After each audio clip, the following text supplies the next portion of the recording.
Hey Fluffies, welcome back to Pinkstylistplays and welcome to the fourth part and potentially final part of my playthrough of the Beginner's Guide. I say potentially the final part because it seems to be the last chapter of the game. This might only be a 2-minute long video, we'll find out.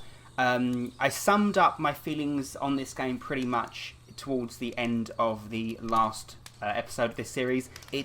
Whether it was intentional or not, it definitely makes you reflect on yourself. It does me anyway. And it's very thought-provoking, but I could just be overanalyzing it. So, I'm going to jump back in, see how this game ends. I can't see it ending positively, but we'll see what happens. And I say game, I probably shouldn't say game, because this is more of like a story, isn't it? It's difficult to describe. It feels like we're like analysing someone's dreams. It's very in-depth, and I am enjoying it. It's just completely different from anything I've done before. So, let's jump in, play part 4, and see where it leads us. Okie dokie, so, June 2011, The Tower. Okay. It's worth noting that the Stanley Parable came out in 2013. Just saying, it might not have anything to do with this, but if this has taken place before all of that, you never know.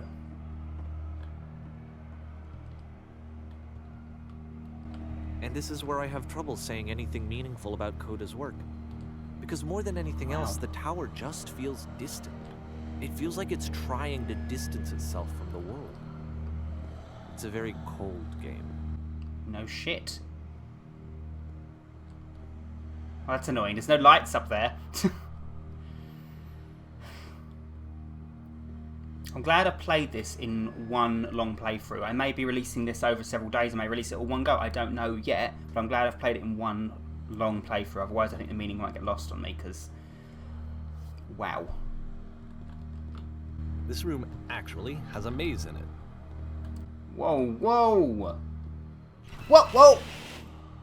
Except that all the walls of the maze are invisible. And then, every time you touch one of the walls, there's this awful flashing and noise, so the experience is really miserable. The game goes beyond not being meant to be played, it actually seems to despise the player for trying to play it at all. But I do want to show you the rest of the level, so when you're ready to continue, press enter and I'll put a bridge over the maze. Can I not try and get around it? Oh, fine, mean. Wow, this is... Oh, look at it all.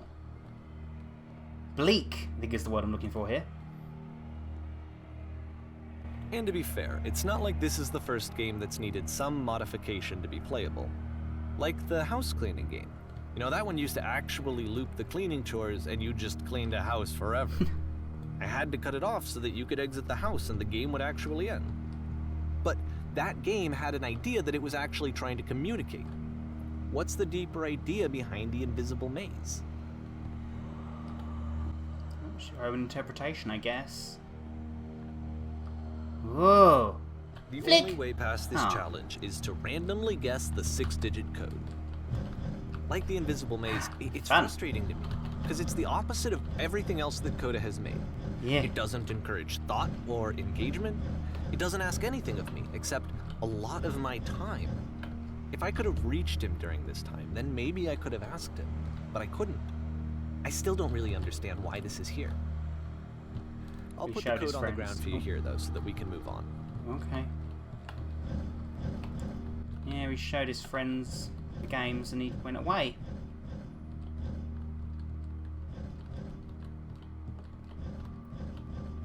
Depends if he asked permission or not, I suppose.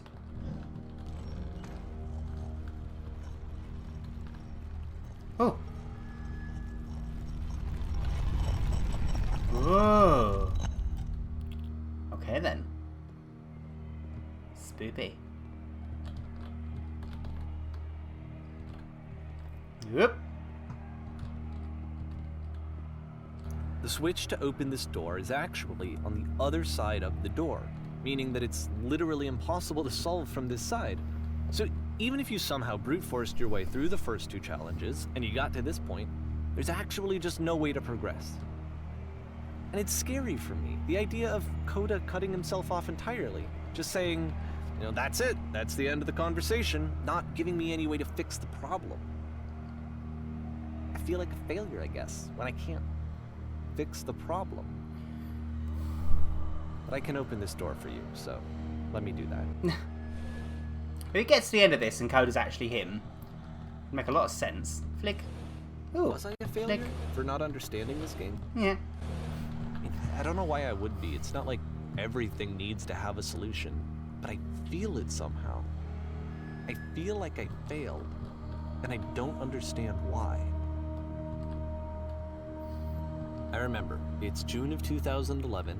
I'm playing this for the very first time, and as I'm playing, I'm thinking to myself, I don't know this person. I have no idea who this person is. It wasn't the guy I knew, it wasn't my friend. I had come to so many conclusions from looking at all of his work up to this point, and then suddenly none of them... I had been trying to, though. That was the thing. For years I was trying to get to know him, to understand who he actually was and what he stood for. I asked him so many times to please just tell me what his games mean to him. I asked him please to tell me what the 3 dots mean. And he wouldn't. Did it have to mean anything?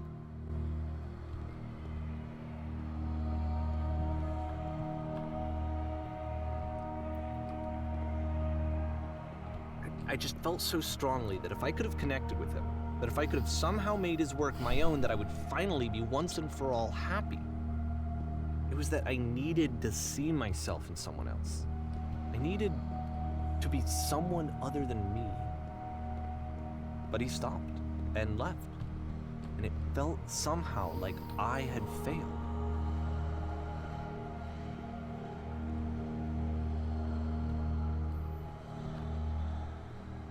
Where did I screw up?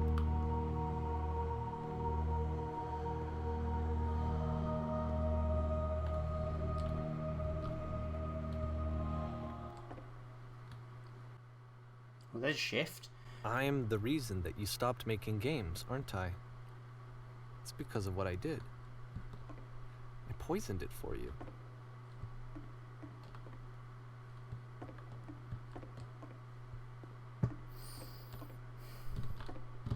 Well, just he overanalyzed it or shared it? What? I don't think I ever told you this, but when I took your work and I was showing it to people, it actually felt... it felt as though I were responsible for something important and valuable.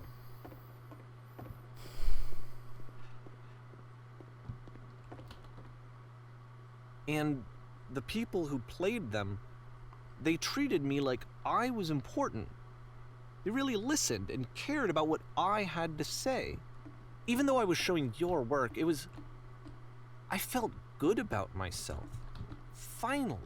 For a moment, while I had that, I liked myself. Well, that aside, kind of doing it again. Giving them something that is not yours to give, violating one boundary that keeps me safe. Would you stop changing my games? Stop adding lampposts to them.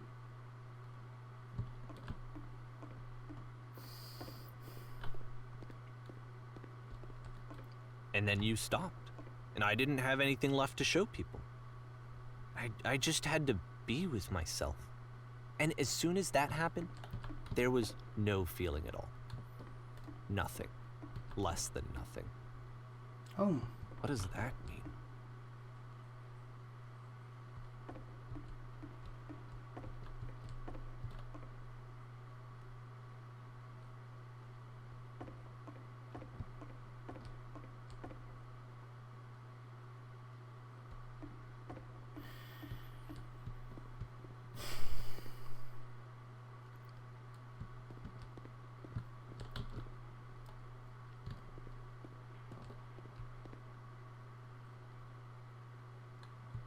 I'm afraid that I did something really stupid because I don't like myself. Overanalyze something that didn't need overanalyzing. I was doing it throughout playing it. And when you finally see what I'm talking about, don't say anything.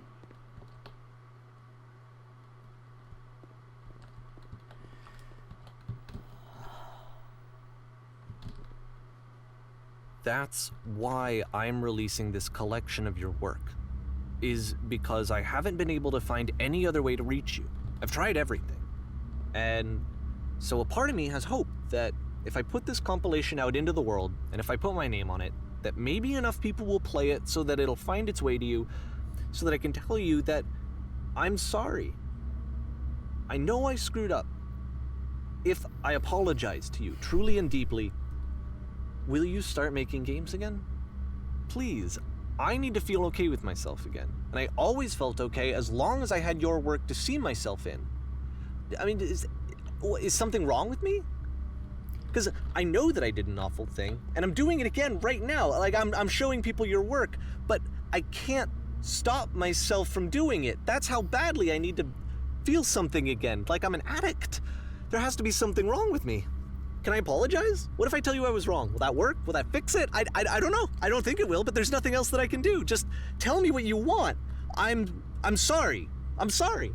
Please, start making games again. Please help me. Please give me some of whatever it is that makes you complete. I want whatever that wholeness is that you just summoned out of nothing and you put into your work. You were complete in some way that I never was. I want to know I want to know how to be a good person. I want to know how not to hate myself. Please. I'm fading, and all I want is to know that I'm going to be okay.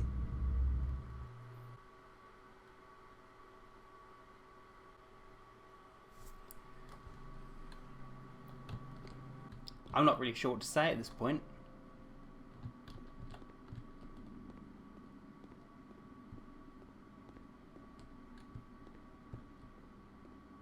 I don't know what to say. It makes complete sense, but like... More love, more praise, more people telling me that I'm good. Always more. It's like a disease.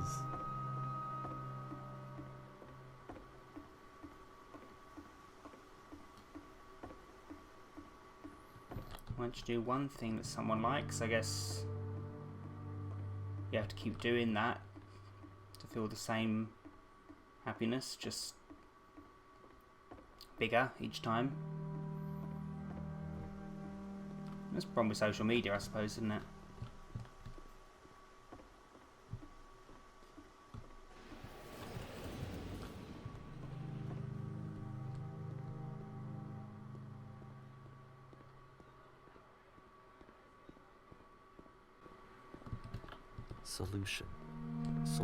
Solution. Not everything needs a solution, I suppose. That's probably the point of this.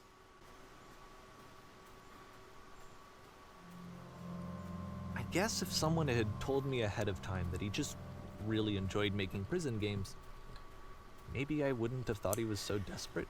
Projecting his own faults onto something else. Told so many people that he was depressed. Oh dear. Maybe he just likes making prisons. Yeah. You haven't got to overanalyze everything. Even though that's what I'm doing and what everyone else probably played this game has done.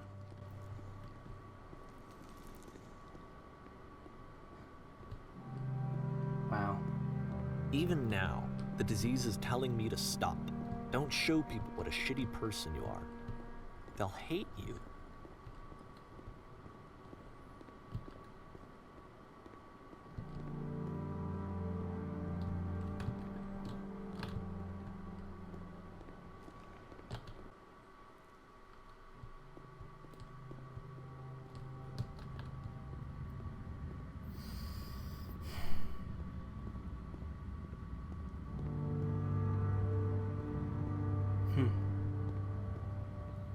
I'll say what we want about the game.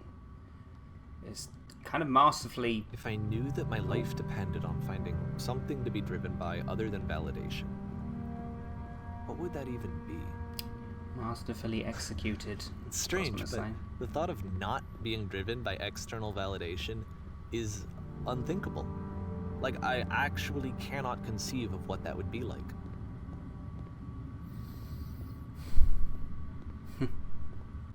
It's true, isn't it?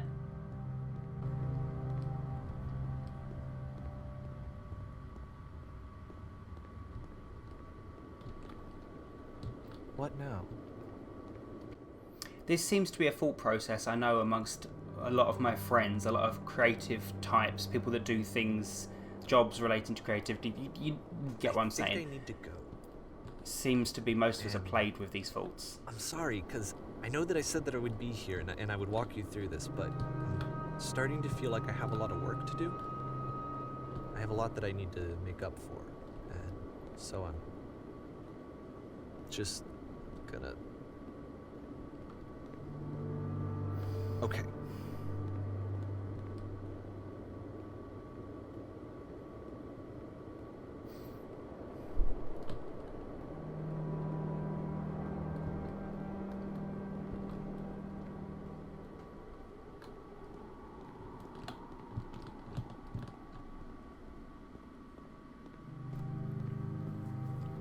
There's not much else left to discuss in this, I suppose. It's face value. Should have took it at face value to start off with.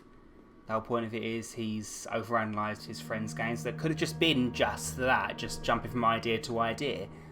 Like I said, I do with my makeups. Just don't plan them, just do them. No reason behind doing them, just what you feel at the time. Yeah, he's projected his own thoughts onto these to try and analyse himself. And he doesn't want that to stop. Yeah. So the more he makes games, the more he can analyse himself more. I get it.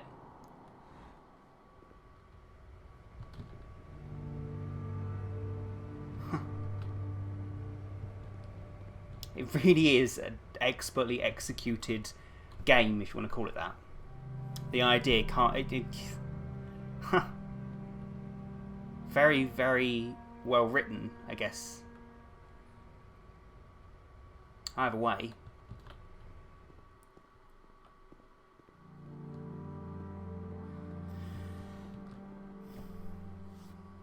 Not exactly sad, is it? I suppose it depends on the people that are playing it and how they feel. I guess if you took it as it's a sad game, that again says a lot about yourself. Either way, it's fascinating and you can take it as you want to take it. This is good. I like this. It shows, at least people that play it, shows that they're not alone in some of their thought processes, and there's always room to grow.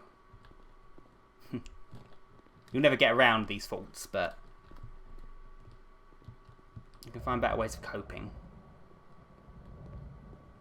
And there's the light there. Oh, well done.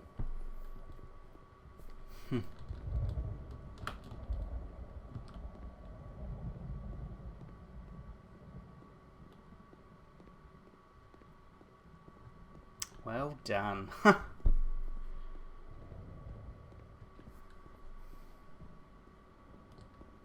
there it is. So we either float up and see the world, well, that's the end of the game. I seriously doubt, given how this game has played out, that there would be any other ending. So I'm just going to do what it wants you to do.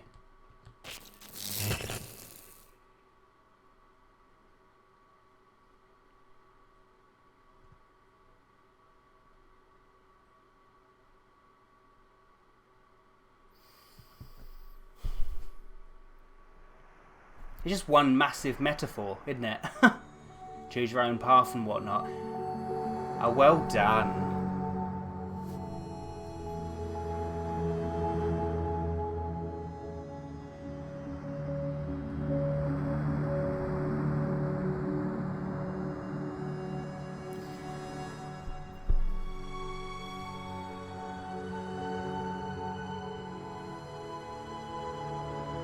So whether it's a true story or not, doesn't matter. Kind of misses the point.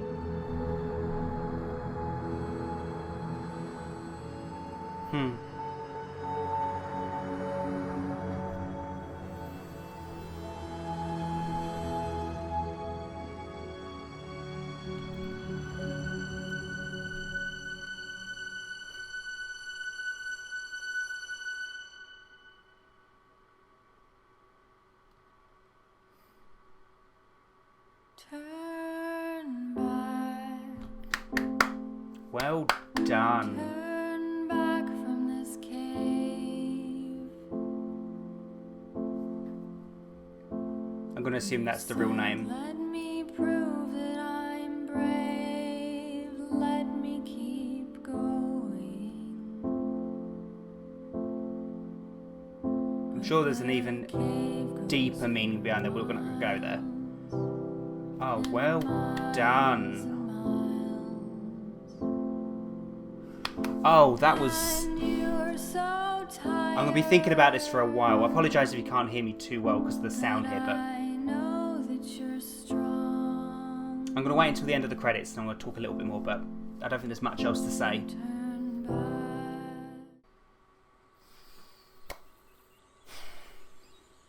Yeah. Okay. Well, as I said, there's not much else to say. I've not played anything like that before. I've played games, obviously sad games. I've played games that make you think and etc. I've not played games like this because you can interpret it any way you want. You could have just played it and walked through it. It's fine.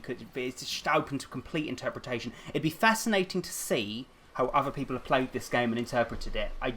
You've obviously gained my perspective on this, but what a genius idea for... I don't want to call it a game anymore. It's kind of just... It's a story, isn't it? That was... Again, I've said it about 4 times now. A perfectly executed idea. That was amazing. I really, really, really would love to hear everyone's interpretations. I need to in the comments. I mean, I don't make a habit of watching other people's playthroughs, to be honest, of games, just because I like going in these games not knowing anything about them. But this might be the one exception I make where I think I might need to go and watch other people play it just to see what other people think and how other people interpret this, because essentially, from what I've gathered here, you're interpreting someone's emotions. You're projecting your emotions onto someone else who is projecting their emotions onto someone who didn't intend any of that. It's a genius concept. I love it. Anywho, I better end this video now. So, thank you so much for watching this video. I don't want it to end on a sad note, because I'm not sad at all. I mean, it sounds corny to say. I'm rather enlightened. It's interesting. But thank you so much for requesting that I play this game, and thank you so much for watching. So yeah, until the next video, awesome possum. Bye, fluffies.